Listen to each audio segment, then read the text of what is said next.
Sir, artificial intelligence आणि कृषी क्षेत्रात त्याचा वापर याचं प्रदर्शन तुम्ही बघितलं, हे नवीन प्रयोग बघून काय वाटलं?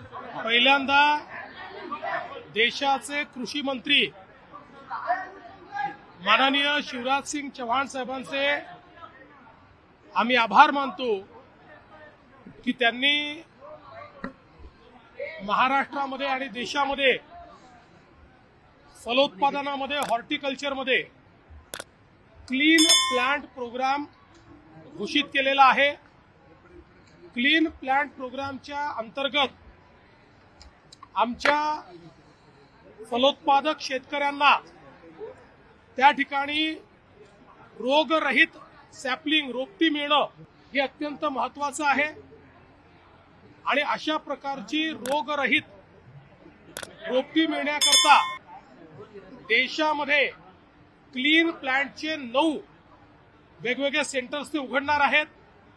या 9 सेंटरपैकी 3 सेंटर त्यांनी महाराष्ट्राला दिलेले आहेत, ज्याच्यामध्ये द्राक्षावर सेंटर पुण्याला असेल, संत्र्यावरचं सेंटर नागपूरला असेल आणि त्याचसोबत जे डाळिंब आहे याच्यावरचं सेंटर सोलापूरला असेल।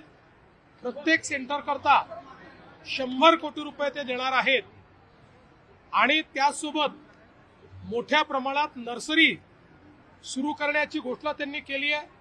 मोठ्या नर्सरीला 3 कोटी, छोट्या नर्सरीला 1.5 कोटी रुपये देणार आहेत आणि प्रयत्न आहे की दरवर्षी यातनं 8 कोटी रोप ही क्लीन रोप तयार करून आणि आमच्या शेतकऱ्यांना द्यायची, जेणेकरून त्याच्यावर येणारी कीड, त्याकरता लागणारा फवारणीचा खर्च, त्यांनी घटणारी उत्पादकता, या सगळ्या गोष्टीतनं शेतकऱ्यांना मुक्ती मिळेल आणि मोठ्या प्रमाणात कमी उत्पादन खर्चामध्ये मोठ्या प्रमाणात उत्पादन घेऊन शाश्वत अशा प्रकारचा शेतकऱ्यांना फायदा होईल। आणि म्हणून एकूण 9 पैकी 3 म्हणजे 1/3 सेंटर्स हे एकट्या महाराष्ट्राला दिल्याबद्दल मी माननीय शिवराज सिंग चौहान साहेबांचे मनापासून आभार मानतो। आज पुणे इंटरनॅशनल ॲग्री हॅकेथॉन ही एक अतिशय चांगली स्पर्धा या ठिकाणी आयोजित केली होती। त्याच्या बक्षीस वितरणाकरता माननीय शिवराज सिंग चौहानजी आणि अजितदादा आणि आम्ही सगळे या ठिकाणी आलो होतो। अतिशय चांगल्या संकल्पना यामध्ये पाहायला मिळाल्या। शेतीच्या क्षेत्रात कृत्रिम बुद्धिमत्तेचा वापर असेल, वेगवेगळ्या प्रकारचं कीड नियंत्रणाकरता कृत्रिम बुद्धिमत्तेचा वापर असेल, अगदी फोटो काढून त्या फोटोच्या आधारावर प्रेडिक्टिव्ह 94% ॲक्युरसीने त्या ठिकाणी प्रेडिक्शन करणं असेल, किंवा त्या तिथली जी काही हवा आहे त्या हवेत कुठले किटाणू, जीवाणू, विषाणू तयार होत आहेत की जे नंतर क्रॉपला त्रास देतील याचं अर्ली प्रेडिक्शन असेल, फर्टिगेशन असेल, ऊसामध्ये एआयचा वापर असेल, कापूस वेचणी करता यंत्र असेल, अशा विविध प्रकारचे प्रयोग हे या हॅकेथॉनमध्ये लोकांनी मांडले।